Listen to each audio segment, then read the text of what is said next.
नमस्कार, मैं हूं आपके साथ मयंक। देखिए, ईरान में बड़े तेजी से जो है वो डेवलपमेंट्स हो रहे हैं, खबरें आ रही हैं। इसीलिए आज दिन भर आप मेरे कई वीडियोस देखेंगे। और आज जो पहला वीडियो दिन का मैं शुरुआत करना चाह रहा हूं, वो एक ऐसे वीडियो से करना चाह रहा हूं जिसके बारे में, जिस खबर के बारे में सुनकर आप हैरान रह जाएंगे। और साहब, खबर ये है कि इजराइल से अमेरिकन जो है वो भागने शुरू हो गए हैं। और हालात ये है कि ईरान के मिसाइल्स का ऐसा खौफ अमेरिकन को सता रहा है कि कह दिया गया है कि भैया फौरन इजराइल छोड़ दीजिए, क्योंकि अगर ईरान ने हमला कर दिया तो बचना मुश्किल हो जाएगा। अब ये खबर क्या है, ये आपको बताऊं मैं। US ambassador to Israel Mike Huckabee told embassy staff on Friday that if they want to leave Israel, they should do it today.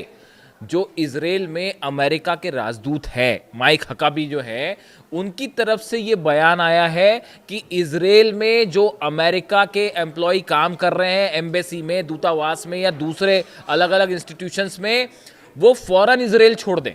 और उन्होंने कल ये बयान दिया और ये कहा कि आज ही छोड़ दीजिए, देर मत करिए, आज ही छोड़ दीजिए। और आगे क्या कह रहे हैं, in an email sent to US mission employees he wrote that staffers should secure any airline that would continue traveling to Washington, but the first priority will be getting out of the country. ये कहा गया उन्होंने। ये खबर जो है वो New York times के हवाले से आ रही है। मतलब ये खबर भी जो है वो अमेरिका से ही जनरेट हो रही है। और ये कहा जा रहा है कि उन्होंने ये कहा है कि जो है आपको जो पहली फ्लाइट मिल रही है उस फ्लाइट को पकड़िए और फौरन वापस जो है वो वॉशिंगटन आ जाइए। और आपकी पहली प्रायोरिटी ये होनी चाहिए कि आप इजराइल से कैसे बाहर निकलें। देखिए, अब तक ऐसी खबरें आ रही थी, आपने सुनी होगी पिछले 48 घंटे में, कि कई देशों ने ये कहा कि जो है ईरान छोड़ दीजिए, ईरान पे कभी भी हमला हो सकता है। लेकिन यहाँ तो कहानी अलग है। आप देखिए, ईरान की मिसाइल्स का ऐसा खौफ कि अमेरिका के जो राजदूत हैं इजराइल में, वो अपने नागरिकों को कह रहे हैं कि देर मत करिए, 24 घंटे के अंदर, बल्कि आज ही जो है वो निकल जाइए इजराइल से। अब ये बताता है कि किस कदर ईरान के मिसाइल्स का और ईरान के हमले का खौफ जो है वो सिर चढ़कर बोल रहा है। और अब तो जो है ये तीसरे दौर की जो बातचीत हुई, देखिए मैंने पिछला वीडियो बनाया था, उसमें मैंने आपको बताया था कि कैसे जो है 3 घंटे की जो बातचीत चली, उसमें कैसे ईरान ने हर उस डिमांड को रिजेक्ट कर दिया जो अमेरिका की तरफ से ईरान पर थोपने की कोशिश हो रही थी। इस मीटिंग में क्या क्या हुआ, कैसे ईरान ने इन मांगों को रिजेक्ट किया कि यूरेनियम दे दीजिए, मिसाइल प्रोग्राम बंद कर दीजिए, न्यूक्लियर जितने सेंटर्स हैं वो बंद कर दीजिए, ये सब डिमांड आई, लंबी चौड़ी फहरिस्त आई और बढ़ती जा रही थी। बल्कि वो डोनाल्ड ट्रंप की तरफ से ईरान ने सबको जो है सिरे से खारिज कर दिया।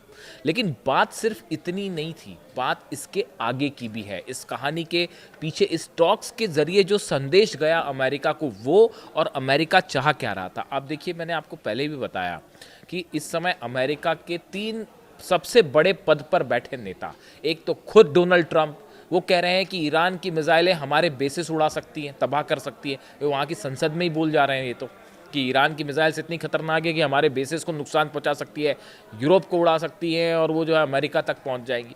फिर जो है मार्को रूबियो का कल का बयान कि ईरान की मिसाइल्स जो हैं वो बेहद खतरनाक है अमेरिका के लिए। सिर्फ बात न्यूक्लियर नहीं है, मिसाइल्स की भी है। JD वेंस, उपराष्ट्रपति, वो ये कह रहे हैं कि ईरान का मिसाइल प्रोग्राम जो है वो अमेरिका के लिए ठीक नहीं है और जो है डोनाल्ड ट्रंप कुछ भी कर सकते हैं। यानी आप देखिए, ये 3 लोग, ट्रंप जो है वो ईरान के मिसाइल्स का जिक्र कर रहे हैं, रूबियो कह रहे हैं कि खतरा है, वेंस कह रहे हैं खतरा है, ट्रंप भी कह रहे हैं खतरा है। इतना ही नहीं, जो चीफ जॉइंट ऑफ स्टाफ जो है डैन केन, अमेरिका के सेनाओं के, तीनों सेनाओं के प्रमुख, वो भी ये कह रहे हैं कि ईरान पर अगर हमला हो गया और मामला खिंच गया तो अमेरिका मुश्किल में पड़ जाएगा। आखिर ये हो क्या रहा है? ईरान के जितने अमेरिका के जितने बड़े नेता हैं वो सब के सब, चाहे वो कमांडर्स हों, चाहे नेता हों, चाहे मंत्री हों, वो सब ईरान की मिसाइल से खौफ खा के बैठे हैं। और अब तो ये कह दिया गया कि भैया इजराइल छोड़ के भाग जाइए, फ़ौरन वापस आ जाइए। आप जानते हैं ये क्या है मामला? ये मामला ये है कि जो साइकोलॉजिकल एक वॉर चल रहा था, ये जो डराने की कोशिश थी कि हमने अपने जो है 2 एयरक्राफ्ट कैरियर भेज दिए हैं। मुझसे मैं एक एक्सपर्ट हैं भारत के, उनसे ये सवाल मैंने पूछा कि ये बताइए, ये इतना बड़ा जो जमावड़ा हुआ अमेरिका का, ये दूसरे वर्ल्ड वॉर के बाद ही दिख रहा है कि 2 एयरक्राफ्ट कैरियर पहुंच गए हैं, तीसरे की भी सुगबुगाहट चल रही है और इतने सारे फाइटर जेट, पूरे सऊदी, जॉर्डन, यूएई सब कुछ पाट दिया गया है, इतने सारे जहाज है। अब तो F-22 जेट्स जो है वो इजराइल पहुंच गए, इजराइल की रक्षा करने के लिए। अब ऐसी हालात में इतना बड़ा जो सेना का जमावड़ा है, ये आखिर इतना सब करने के बाद हमला क्यों नहीं कर पा रहा है अमेरिका? तो उनकी तरफ से ये जवाब आया कि देखिए, ये हमला करने का परिणाम हर कोई समझ रहा है कि ईरान की जो मिसाइल्स हैं उनका एक बड़ा निशाना होगा और पूरे मिडिल ईस्ट में सब जगह निशाना होगा। अभी एक वीडियो मैंने दिखाया था आपको, बात की थी मैंने वीडियो में, ईरान की तरफ से एक वीडियो जारी किया गया। उस वीडियो में अमेरिकन बेसिस को किस तरह से उड़ाया जाएगा इसका एक वीडियो बना के दिखाया गया, और असली मिसाइल्स फायर की ईरान ने।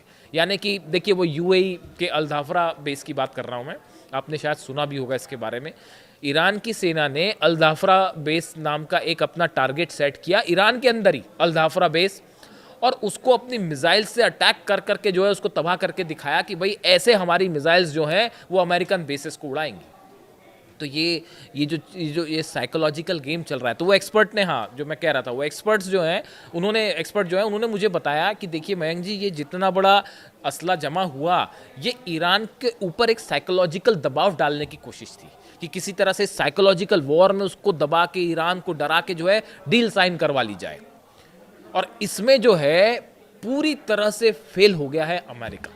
और इसमें सबसे बड़ी भूमिका मैं पिछले वीडियो में बता चुका हूँ, ईरान के सुप्रीम लीडर अली खामेनेई साहब, जो इन तमाम चीज़ों के बीच उनके ऊपर अभी असैसिनेशन अटेम्प्ट की कोशिश की गई, वो मैंने वीडियो आपके सामने रखे कि कैसे 250 लोग हथियारबंद आए थे हमला करने के लिए, और ईरान की सेना ने सबको जो है 10 से 15 मिनट में साफ कर दिया। इतना सब होने के बावजूद वो पिछले कई सालों से चट्टान की तरह खड़े हुए हैं ईरान के साथ, और उनको कोई नहीं डिगा पा रहा, कोई हथियार नहीं डिगा पा रहा, कोई अमेरिकी राष्ट्रपति नहीं डिगा पा रहा। और ये देखिए, उनका ये जो क्लियर विजन है, इसके चलते ये डील वाली जो बातें थी, ईरान को लपेटने और फंसाने वाली बातें, वो सब धरी की धरी रह गई। यानी न सिर्फ डिप्लोमेटिक लेवल पर, बल्कि जब जंग की बात है, जंग की तैयारियों में भी ईरान भारी पड़ रहा है। अभी जंग शुरू भी नहीं हुई, लेकिन उसके पहले पहले ईरान, चाहे डिप्लोमेसी की बात हो, चाहे जंग की तैयारियों की बात हो, चाहे नए नए हथियारों को लेकर जो है अपने आप को आगे रखने की बात हो, हर मामले में ईरान भारी पड़ता दिखाई दे रहा है। और ये बात अब सब समझ रहे हैं, और इसी का नतीजा है ये जो बयान आ रहे हैं ईरान की मिसाइल्स को लेकर। और अब जो ये हालात हैं, ये एक नया डेवलपमेंट कि इजराइल के में जो राजदूत हैं अमेरिका के, उनका ये कहना कि फ़ौरन इजराइल खाली कर दीजिए। ये मामला अब इस तरफ आगे बढ़ रहा है कि जंग की पूरी तैयारी हो चुकी है दोनों तरफ से, अमेरिका की तरफ से भी और ईरान की तरफ से तो पहले ही हो चुकी तैयारी। डर ये है कि जैसे ही हमला होगा उसके बाद ईरान मल्टीपल टारगेट्स पे अटैक करेगा। ईरान ने अपना मामला समझ रखा है कि कैसे जो है वो जॉर्डन के बेसिस को निशाना बनाया जाएगा, कैसे सऊदी के बेस को निशाना बनाया जाएगा, कैसे जो है यूएई के बेसिस को निशाना बनाया जाएगा, कैसे कुवैत के बेसिस को निशाना बनाया जाएगा, कैसे इजराइल के कौन कौन से बेसिस पर मिसाइल गिरेंगी। ये जो मैंने नाम लिए हैं, ये बड़े ही सोच समझ के लिए हैं, और इस तरह की खबरें हैं इनपुट असल में कि कहाँ कहाँ पे जो है वो बेसिस पर एक साथ मिसाइल्स गिरने वाली है। ये जानता है, अमेरिका भी इस बात को जानता है, और इसी के हिसाब से ईरान ने अपनी मिसाइल्स का डिप्लॉयमेंट भी कर दिया है। और चीन के सैटेलाइट्स जो मदद कर रहे हैं, वो एक एक चीज़ बता रहे हैं ईरान को कि कैसे होना और क्या होना है। तो अब कुल मिला के स्थिति ये है कि अमेरिका के जो सिटीजन्स हैं, जो कि इजराइल में अलग अलग दूतावास में या फिर अलग अलग जो मिशंस हैं उसमें काम कर रहे हैं, उनको कहा गया है भैया बोरिया बिस्तर बांधिए और फ़ौरन वापस आ जाइए कि इसके पहले कि ईरान की मिसाइल गिर जाए। यानी आप देखिए, एक समय था वो 12 दिन की जंग में तुलना होती थी इजराइल और ईरान की फाइटर जेट्स की या उनकी मिसाइल्स की, या किस तरह से ईरान जो है इजराइल पर भारी पड़ रहा है, या कैसे ईरान ने 12 दिन की जंग में इजराइल को हराया। यानी तुलना इजराइल और ईरान की थी। अब वो तो कहीं पीछे छूट गया मामला। अब वो जो है अमेरिका के दुनिया के 3 सबसे बड़े नेता वो ईरान की मिसाइल्स का जिक्र कर रहे हैं, और ईरान की तैयारियां अमेरिका पर भारी पड़ती दिख रही है, और अमेरिका हमला करने की हिम्मत नहीं जुटा पा रहा। इसी से आप समझ जाइए कि ईरान का मिसाइल्स का किस कदर खौफ है, और किस कदर ये खौफ है कि अगर हमने हमला किया तो ईरान का पलटवार ऐसा होगा कि बचना मुश्किल हो जाएगा। इसी का नतीजा है कि इजराइल के नागरिकों को कहा गया है, इजराइल में जो अमेरिकन सिटीजन्स हैं उनको कहा गया कि भैया फ़ौरन वापस आ जाइए। इससे जुड़ा जो भी अपडेट होगा आप तक पहुँचाऊँगा। आज अगले 48 घंटे तक आप मेरे कई वीडियोस देखेंगे, क्योंकि बड़ी तेज़ी से डेवलपमेंट हो रहे हैं और खासकर थर्ड राउंड की जो बातचीत है वो ऑलमोस्ट फेल ही करार दे रहे हैं उनको एक्सपर्ट्स। उसके बीच में कई डेवलपमेंट्स ऐसे हैं जो ये बता रहे हैं और बड़ी तेज़ी से हालात बदल रहे हैं, नई नई चीज़ें सामने आ रही हैं। उसमें से एक ये है वीडियो। देखिए, इसमें सिर्फ बात इतनी नहीं है कि अमेरिका डर रहा है और अपने नागरिकों को वापस बुला रहा है, ये इंडिकेशन होते हैं छोटे छोटे कि जंग कब शुरू हो सकती है, और एक बार जंग शुरू होगी तो रुकेगी नहीं, आप इसको भी तय मानिए। तो ये जो मैं वीडियोस आपके सामने ला रहा हूँ, ये एक प्रकार से दोनों पक्षों की तैयारी का क्या हालात है वो रख रहा हूँ, और ये इंडिकेशंस होते हैं कि कब जंग शुरू हो सकती है। इससे जुड़ा जो भी अपडेट होगा आप तक पहुँचाऊँगा। Thank you so much.